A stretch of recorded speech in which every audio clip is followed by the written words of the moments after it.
শহর থেকে দূরে মায়াপুর গ্রাম। গ্রামের শেষ মাথায় একটি পরিত্যক্ত জমিদার বাড়ি আছে। লোকে বলে সূর্যাস্তের পর ওই বাড়ির সামনের রাস্তা দিয়ে কেউ হাঁটলে তার ছায়া আর তার সঙ্গে ফেরে না। অর্ক একজন শৌখিন লেখক। ভূতের গল্প লেখার রসদ খুঁজতে সে মায়াপুরে এসেছে।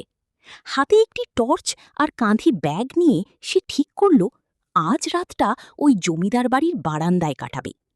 রাত 10টা। জমিদার বাড়ির লোহার গেটটা খুলতেই এক অদ্ভুত শব্দ হল। অর্ক ভেতরে ঢুকল। চারপাশটা অস্বাভাবিক নিস্তব্ধ, শুধু মাঝে মাঝে ঝিঁঝি পোকার ডাক শোনা যাচ্ছে। হঠাৎ একটা হিমশীতল হাওয়া তাকে ছুঁয়ে গেল। বাড়ির দোতলার বারান্দায় বসে অর্ক নোটবুক বের করল। হঠাৎ টর্চের আলোয় সে দেখল দূরে বাগানে কেউ একজন দাঁড়িয়ে আছে। লম্বা একটা অবয়ব, কিন্তু তার কোনো নড়াচড়া নেই। অর্ক ভাবল গ্রামের কেউ হয়তো ভয় দেখাচ্ছে। সে ডাক দিল, কে ওখানে? কোনো উত্তর নেই। কিন্তু ঠিক তখনই তার পেছনের ঘরে কারো ভারী পায়ের শব্দ পাওয়া গেল। খট খট খট। অর্ক পেছনে ফিরল। বারান্দার দিকের বন্ধ দরজাটা কেউ ভেতর থেকে ধাক্কা দিচ্ছে। ভেতর থেকে কোনো মানুষের আওয়াজ নেই, শুধু নখের আঁচড় কাটার শব্দ। সাহস করে অর্ক ঘরের ভেতর ঢুকল। ঘরে একটা বড় ধুলোমাখা আয়না ছিল। টর্চের আলো আয়নায় পড়তেই অর্ক চমকে উঠল। আয়নায় তার নিজের প্রতিচ্ছবি নেই।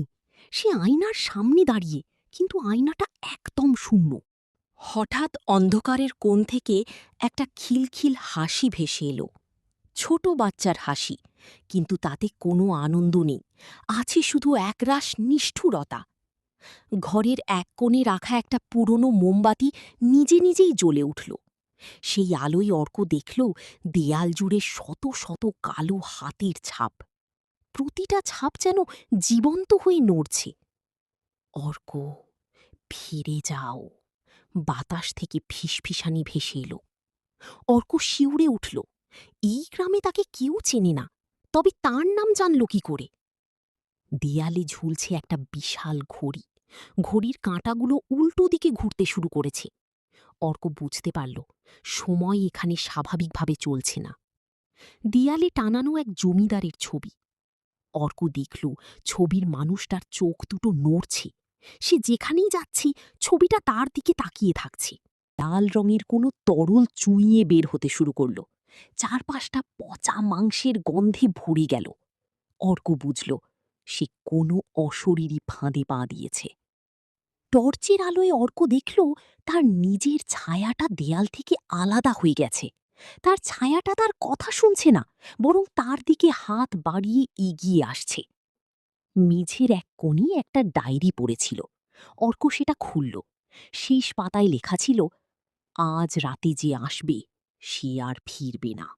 তার শরীর হবে আমার নতুন ঠিকানা। সামনে এসে দাঁড়াল সেই অবয়বটি।